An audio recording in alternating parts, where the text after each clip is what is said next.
All right, you wanted the story of this guy, Mr. Ajani, the gold mane man. Should have died, but we're going to talk about him. Ajani is from Naya. He is an albino Nakatl. Nakatl. I'm going to say Nakatl. One of these. An albino one of these. Would specifically come from the Quasali of Pride Mage fame and started out unpopular, but his brother Jozel eventually gained a bunch of fame, raised around the ranks, became chieftain of the whole tribe. Notice that axe; it's going to be important later. He became the chieftain partially because he wanted to help Ajani out. He's like, why is no one like my brother? Let's get more people liking him. Also, notice Ajani's axe is going to be important. So chieftain, Ajani continues to rise through the ranks. There's this great hunt to go fell a godsire. Ajani goes and does that. Sadly, his main rival kills it first and then kicks the shit out of him, puts him on the brink of death. At the same time, Ajani gets back, and some evil dark force puts a bunch of shadows in the fire, and the shadows kill Ajani's brother. Seeing his brother's death, he becomes Ajani Vengeant. He gets mad. He gets planeswalks immediately off of Naya. That's how he becomes a planeswalker. That's this moment happening. When he planeswalks onto Jund. That's where he meets Sarkhanval. Sarkhanval's like, hey, that anger you're feeling, it's pretty sick. You should lean into that.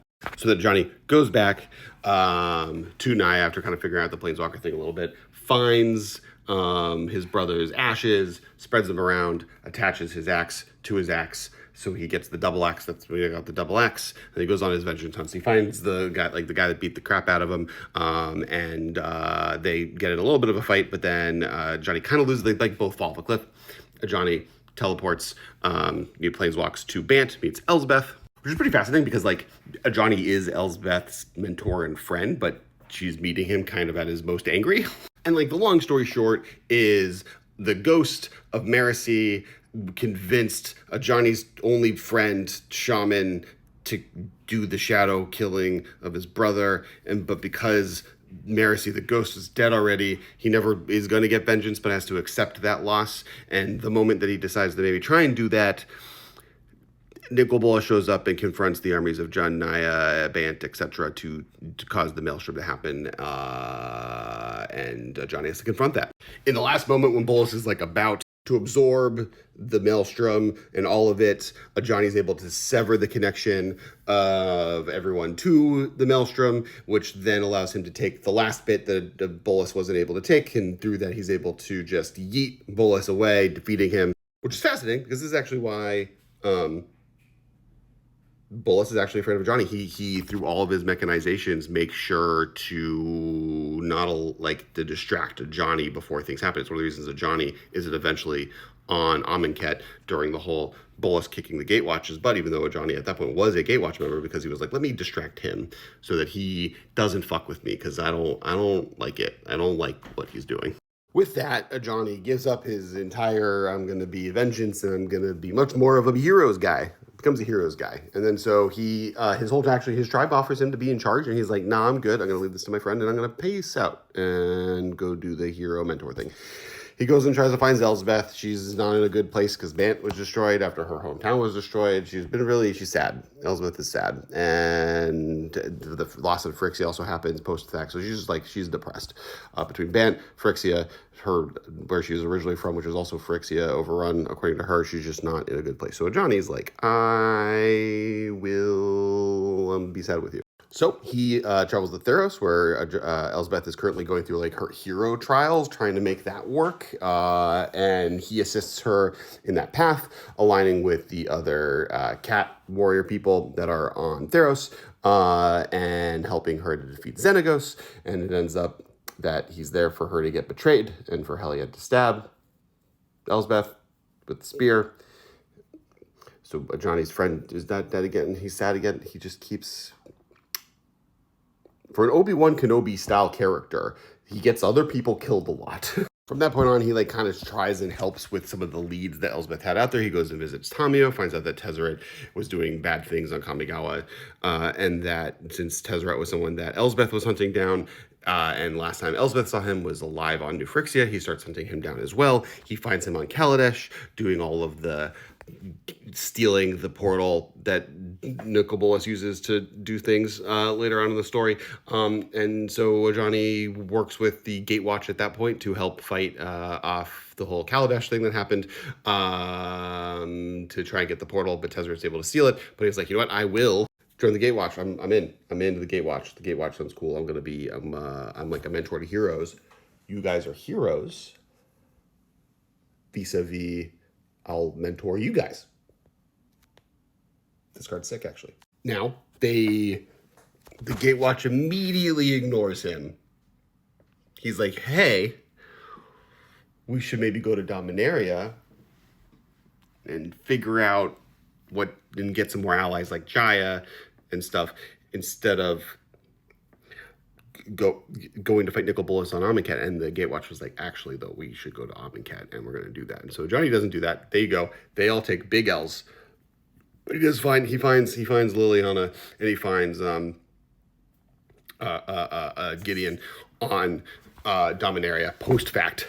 But they're all distracted by Belzenok because Gideon wants to help Liliana, but then when she gets rid of Belzenok, she betrays them. That whole thing happens, and now she's working with Bolus, and now everyone's working with Bolus, and the Horror of the Spark happens, and Ajani is just like a part of that whole experience. He was trying to recruit other planeswalkers, but to be honest, doesn't for how important he was to Bolus earlier on. I guess Bolus just worked trying to distract him because he wasn't super, I'm gonna use the word important to the War of the Spark.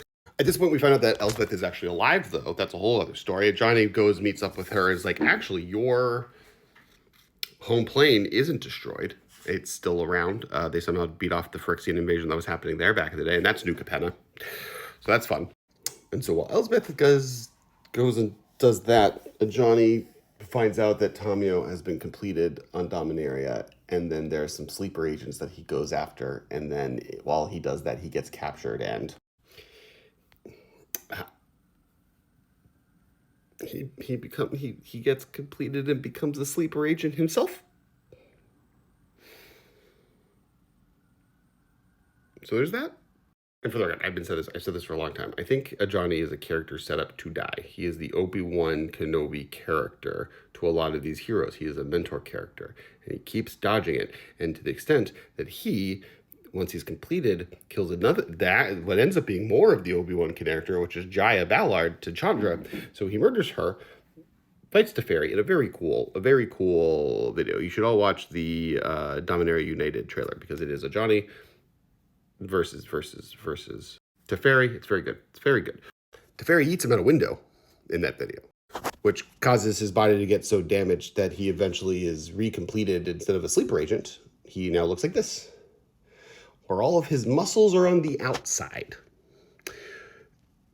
So he is now one of Elish Norn's grand peak level lieutenants. He goes specifically, he confronts all of our intrepid heroes as they try and stop them, as they do the infiltration thing. He fights off Elsbeth. They're unhappy that this happened. Elsbeth also sacrifices herself by blowing up the Silex. That's a whole other story. He then, during the actual invasion, once Elish Norn sends all of her planeswalker lieutenants to each of the key planes they go to, goes to Theros. He realizes that by completing the followers of each of the individual gods and creating a worshipped pantheon, he can complete the gods themselves, and he is the cause of many of the gods being completed that we've seen, including at least the confirmed Heliod and Erebos, but I believe all 5 of the single color gods were completed. When everything is done, he gets saved. He gets saved. This is one of my biggest complaints, though, because his muscles are on the outside of his body. I understand how Nissa was saved. Nissa and Malira sacrificed her life, and the majority of the effects to Nissa were like shaving her head and putting stuff on the outside that they were able to surgically remove, 7 of 9 style. And Malira killed herself to cause that. Johnny just magically got saved, but his muscles were not longer inside of his body. And now he feels real bad. he feels really bad that he did all those things. He remembers doing them. The whole thing was like he like believed in the belonging and community that Elish Norm was able to actually create with Phyrexia versus what his tribe really provided him when he was growing up, and really like latched himself onto that. Of course, if you like this type of content, please follow on all the other locations like Instagram and YouTube, because like TikTok could die. That could happen, and I would be sad. But yeah, Ajani is alive and well and feels bad.